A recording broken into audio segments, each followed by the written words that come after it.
جی اس وقت ہم فیصل آباد پریس کلب میں موجود ہیں. ہمارے ساتھ فیصل آباد کے معروف کالمسٹ، دانشور اور ماہر تعلیم جناب محترم رانا زاہد اقبال صاحب موجود ہیں. موجودہ حالات میں جو ملکی حالات ہیں، معاشی حالات ہیں، عوام کے جو حالات ہیں، ان کے بارے میں ان کا ایک اچھا وہ رائے رکھتے ہیں اور اپنے کالموں میں اکثر جو ہے وہ عوامی مسائل کو اجاگر کرتے ہیں. موجودہ حالات میں ہم ان سے پوچھتے ہیں کہ کیا اس وقت جو پاکستان کے معاشی حالات ہیں ان بارے میں ان کی کیا رائے ہے. بسم اللہ الرحمن الرحیم.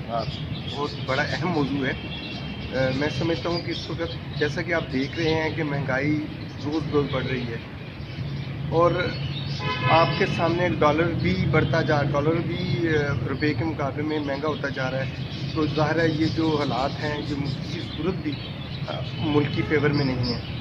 تمام مسائل اس حد تک بڑھ چکے ہیں. آپ دیکھیں کہ ملیں روز روز بند ہو رہی ہیں. آج بڑے بڑے یونٹ، بڑے بڑے جو ہمارے صنعتی ادارے ہیں وہاں پر آئے روز بندش کا شکار ہیں وہ. اور سب سے بڑھ کے میں دیکھتا ہوں کہ جتنے بڑے ادارے جو 7 دن چلا کرتے تھے کچھ عرصہ پہلے تک، آج وہ ان میں بھی کوئی 3 دن چل رہا ہے ہفتے میں، کوئی 4 دن چل رہا ہے، کوئی 2 دن چل رہا ہے. اور بیچارے وہ مزدور جو وہاں پہ مزدوری کرتے ہیں وہ بہت مسائل کا شکار ہیں. ان کی ظاہر آمدنی کم ہو گئی ہے، وہ فاقوں کا شکار ہو رہے ہیں. تو ظاہر ہے یہ ساری صورتحال ہے. اور ہم دیکھتے ہیں کہ اور آپ دیکھیں کہ 5-6 سال پہلے مجھے آج بھی یاد ہے کہ جب ملیں بند ہو رہی تھیں اور میرا کباڑ خانے میں جانے کا اتفاق ہوتا ہے تو وہاں پر یہ مل اپنی مشینری کوڑیوں کا مول بیچ کر وہاں پہ فروخت کر رہے تھے. لیکن گزشتہ کرونا کے دور میں جب ساری دنیا میں مسائل تھے تو وہی لوگ دوبارہ کباڑ سے خرید کر دوبارہ اپنی مشینیں بڑھا جو امپورٹ بھی کر رہے تھے لیکن جلدی سے، کیونکہ ان کے پاس آرڈر بڑے تھے. تو پھر ہم نے دیکھا کہ اب پھر وہی صورتحال ہے. تمام بند ہو رہی ہیں ملیں.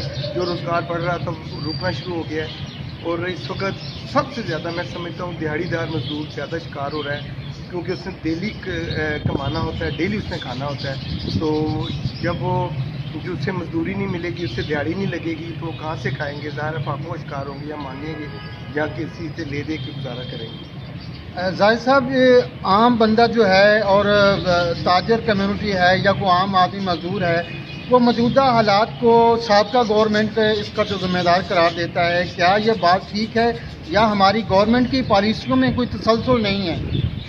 دیکھیں کہ ویسے تو اگر آپ دیکھیں تو ہم گزشتہ 4-5 دہائیوں سے جب سے 71 کے بعد میں سمجھتا ہوں کہ پاکستان میں ایک تبدیلی آئی یہاں پر. ظاہر ہے وہ 2 لخت ہو گیا پاکستان اور ہم پیچھے کو بھول گئے. ہم 71 کے بعد اس وقت میں اب دیکھیں تو جمہوریت آنا شروع ہوئی. آپ دیکھ لیں جمہوریت کے کمالات دیکھ لیں. 40 سالوں میں کچھ سال آپ صرف میں سمجھتا ہوں کہ مشرف کا ایک دور تھا جس میں ہر طرف تیزی آئی. اس بندے نے وہ بندہ ہم اس کو برا بہت کہتے ہیں کیونکہ اس نے مارشل لگایا. مارشل کو میں فیور نہیں کر رہا لیکن آپ چیز دیکھیں کہ اس دور میں بڑی تیزی آئی، معیشت نے تیزی ترقی کی، لوگوں کو روزگار ملا. دیکھیں آپ کچھ ہر طرف پراپرٹی نے بڑا بوسٹ اپ کیا، بڑے بڑے ادارے لگے. ہمارے پاس اس بندے نے حقیقی ترقی کی طرف اس نے ملک کو گامزن کیا.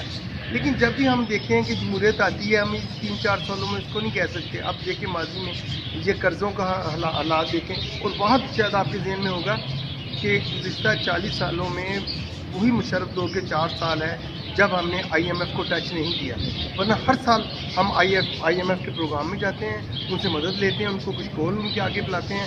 تو ظاہر ہے جب ہم ان کے کچھ کول ان کے آگے رکھتے ہیں تو ظاہر ان کی شرائط پہ عمل بھی کرنا پڑتا ہے. جب ان کی شرائط پہ عمل کرتے ہیں تو وہ ان کی شرائط سخت ہوتی ہیں. خاص طور پر وہ غریبوں کو زیادہ نقصان پہنچاتی ہیں. اور اس میں یہ دیکھیں یہ پچھلی گورنمنٹ PDI گورنمنٹ بالکل ٹھیک جا رہی تھی، وہ کام کر رہی تھی، روزگار بڑھ رہا تھا.